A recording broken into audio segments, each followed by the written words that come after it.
bienvenue dans ce live. Aujourd'hui, j'ai envie de vous parler d'un sujet qui est important.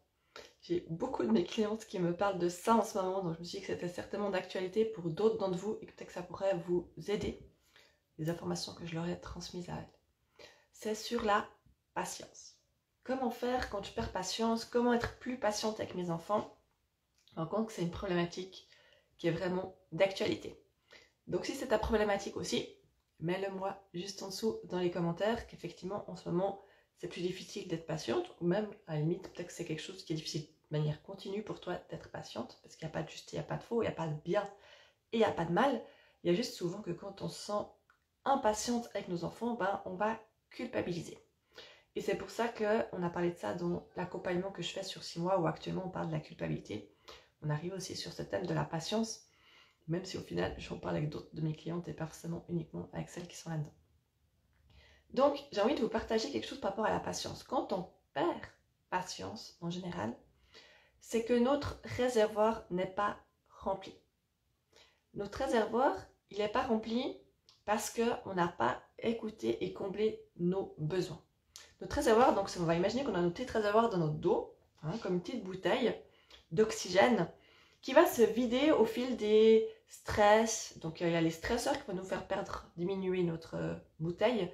Il y a les moments de tension, il y a les moments, les choses qu'on doit faire qu'on n'a pas envie de faire, les to-do list, la charge mentale, tous ces genres de choses, ça va diminuer notre réservoir. Et la seule manière de re-remplir ce réservoir, ça va être du coup de répondre à nos besoins. Quand on répond à nos besoins, c'est comme si on s'accorde des nouvelles vies dans un jeu vidéo. D'accord? Donc déjà, la première chose, ça va être capable de l'identifier, notre besoin, et ensuite de voir comment on peut y répondre. Et ça, souvent, c'est la partie compliquée parce qu'on a l'impression que nos besoins sont moins importants que ceux de nos enfants, par exemple, ou de ceux de notre mari ou des autres. Et du coup, on va souvent les faire passer en deuxième, troisième, voire quand même quatrième plan.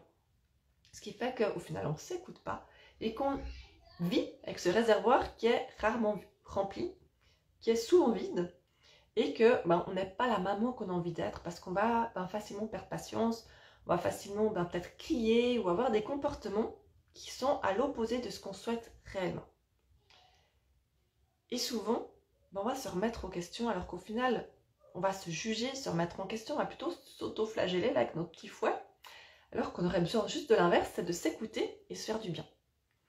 Donc ça va être vraiment essentiel d'aller remplir notre réservoir pour être patiente. On ne peut pas être patiente si notre réservoir est vide, c'est vraiment super important, c'est pour ça que je le redis. Donc ça implique d'écouter, de s'écouter et de faire de ça, du fait de s'écouter, une priorité. Parce que quand notre réservoir n'est pas rempli, on n'est pas la personne qu'on a envie d'être. Ça peut être avec notre conjoint, ça peut être avec nos enfants, ça peut être avec soi-même, ça peut être avec nos collègues, nos amis, peu importe. Mais souvent, justement, on va perdre patience. On va être plus peut-être dans le jugement. On va plus critiquer, on va plus râler, on va plus se décourager. Toutes ces choses, en fait, qui sont pas des choses qui sont agréables à vivre. Et souvent, ce n'est pas des choses qu'on a envie d'avoir ou qu'on a envie d'être, clairement. Donc, remplir ce réservoir, écouter nos besoins, c'est une priorité pour ensuite pouvoir être bien avec les autres. Et souvent, on passe ça au 10e plan de notre to-do list parce qu'on pense qu'on n'a pas une priorité.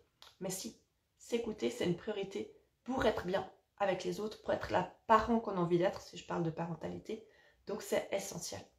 Écouter ses besoins, les identifier et les combler. Et du coup, je vais vous donner mon exemple personnel de la semaine passée. La semaine passée, tous les soirs de la semaine, et ça m'arrive vraiment très très rarement, j'étais agacée. Et j'avais qu'une envie, c'était que mes enfants ils soient au lit. J'avais zéro patience, j'avais qu'une envie, c'était qu'ils soient au lit. Parce que moi, j'étais très très très fatiguée. Et du coup, j'avais besoin de passer en mode horizontal, alors ou carrément dormir, ou alors juste d'être couchée sur mon canapé à lire ou regarder une vidéo, peu importe quoi. Mais juste d'être couchée, parce que je sentais cette fatigue, j'arrivais pas à maîtriser ça en fait. Ce qui fait que j'étais impatiente avec mes enfants. Elles m'ont fait remarquer, bien sûr, elles m'ont fait le commentaire que j'étais, je sais plus quels sont les mots qu'elles ont utilisés, j'étais plus stricte, ou que j'étais moins cool, ou que j'étais moins gentille que d'habitude, ou elles m'ont dit en tout cas clairement qu'ils ressentaient ce truc, que j'étais moins patiente que d'habitude. Et j'arrivais pas à maîtriser ça. Parce que en fait, ma fatigue était tellement grande que c'était plus fort que moi. Mon réservoir, il était clairement vide. Donc j'arrivais pas à gérer. même si j'avais envie d'être plus patiente, j'arrivais pas. C'était plus fort que moi. À tel point que samedi, j'ai pris la décision. Je me suis dit non, j'ai pas envie d'être cette maman-là. Ça fait une semaine que ça dure. Normalement, ça dure maximum 1 jour ou 2 jours. Mais là, ça fait une semaine que ça dure. Ça veut dire que ça fait une semaine que je m'écoute pas vraiment et que je fais pas ce qu'il faut pour remplir mon réservoir. Donc, j'ai commencé par faire une grasse matinée. Alors, j'ai négocié avec mon mari, on est bien d'accord.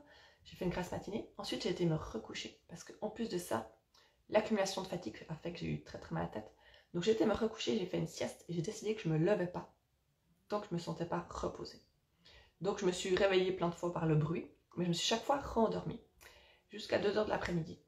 Et le soir, je sentais encore que c'était pas ok. Donc, j'étais me coucher à 19h30. C'est-à-dire que j'étais me coucher avant le souper. Mon mari, il a géré les enfants le soir. Au final, il a géré les enfants quasiment toute la journée.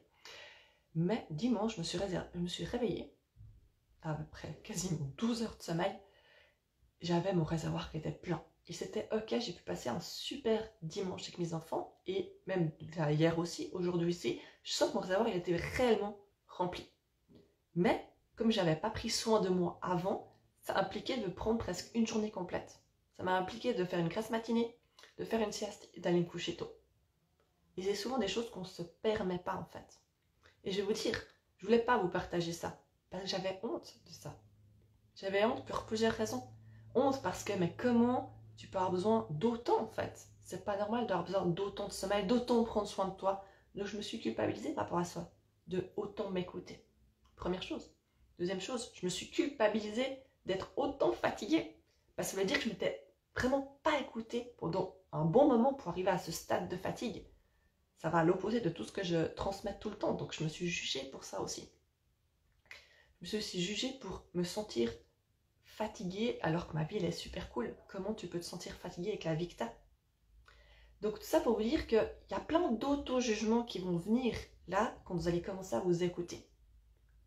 Plein de choses, vous allez vous penser peut-être que vous n'êtes pas normal, que vous êtes une mauvaise maman parce que vous n'êtes pas 24/24 avec vos enfants, puis que vous privilégiez vous, vos besoins au lieu de ceux de vos enfants, ce qui n'est pas le cas, je précise, parce que les besoins de vos enfants, d'autres personnes peuvent les combler. Donc pendant que moi je dormais, mes enfants ils n'ont pas été en manque de quoi que ce soit, quelqu'un d'autre s'est occupé d'eux. Mais il y a plein de choses qui vont venir là, qui vont faire que souvent en fait on ne va pas aller remplir notre réservoir parce qu'on est en train de se juger ou de se culpabiliser. Et pourtant, quand on se juge et on se culpabilise, ça fait quoi? Ça le vide encore plus, notre réservoir. Ça fait l'effet inverse. Donc soyez ok avec ce qui se passe pour vous. Soyez dans l'acceptation de ce qui est, parce que c'est ok d'avoir des besoins. On a tous des besoins, sans exception. Il y a juste 2 catégories de personnes. C'est pas ceux qui ont des besoins et ceux qui n'en ont pas. C'est ceux qui les écoutent et ceux qui les écoutent pas. Au final, quand je les écoute pas, je vide mon réservoir et je me comporte d'une manière qui n'est pas la manière dont j'aimerais me comporter. Je les écoute, je prends soin de moi, donc peut-être qu'effectivement, ce samedi-là, j'ai passé moins de temps avec mes enfants que les autres samedis. Est-ce que c'est grave? Non, parce que le peu de temps que j'ai eu avec elles, c'était du vrai temps privilégié, donc c'était du temps qui valait bien plus que beaucoup de temps de qualité médiocre. Et ça, c'est une réflexion qui est aussi intéressante de se faire sur ma journée complète, combien de temps de véritable qualité j'ai avec mes enfants. Souvent, ce temps de véritable qualité, il est petit. Parce qu'on est ensemble sans être réellement ensemble. Parce que je suis en train de faire des tâches ménagères, parce que je suis en train de préparer le repas, parce que je m'agace, justement, je suis impatiente, etc., etc. Ce qui fait que le temps de qualité, il est moindre. Donc peut-être que si on se disait, de manière générale, j'ai peut-être 2 heures de temps de qualité avec mes enfants. Là, je parle du week-end, parce que je pense qu'en semaine, on a beaucoup moins que ça. Peut-être que je me dis que je suis 2 heures à fond avec eux, mais qu'après, je me prends 2 heures pour remplir mes besoins à moi. Au final, ça ne va rien changer pour vos enfants, parce que vous n'aurez pas eu moins de temps de qualité avec eux que ce que vous avez d'habitude. Par contre, ça changera tout pour vous, et par effet boule de neige, ça changera la relation que vous avez avec eux, parce que vous vous sentirez mieux, donc vous serez plus patient, plus cool, plus joyeuse, et ça aura un véritable impact sur toute votre famille. C'était ce que j'avais envie de vous partager aujourd'hui sur cet aspect de patience, parce que j'ai l'impression que avec les énergies du moment qui sont fortes, qui fait que ça fatigue, plus l'automne qui est là, la froid, etc., ce qui fait que ça fatigue d'autant plus l'arrivée des fêtes et déjà toute cette charge mentale qu'on est en train de se créer par rapport à ça, ça augmente la fatigue. Il y a beaucoup de gens en ce moment qui ne remplissent pas leurs besoins et qui ont leur réservoir affectif qui est vide.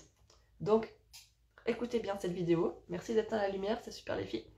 Écoutez bien cette vidéo. N'hésitez pas à commenter dessous ou à la partager auprès d'autres parents que ça pourrait peut-être aider dans cette période ou dans d'autres. Merci beaucoup et à tout bientôt. Bye bye.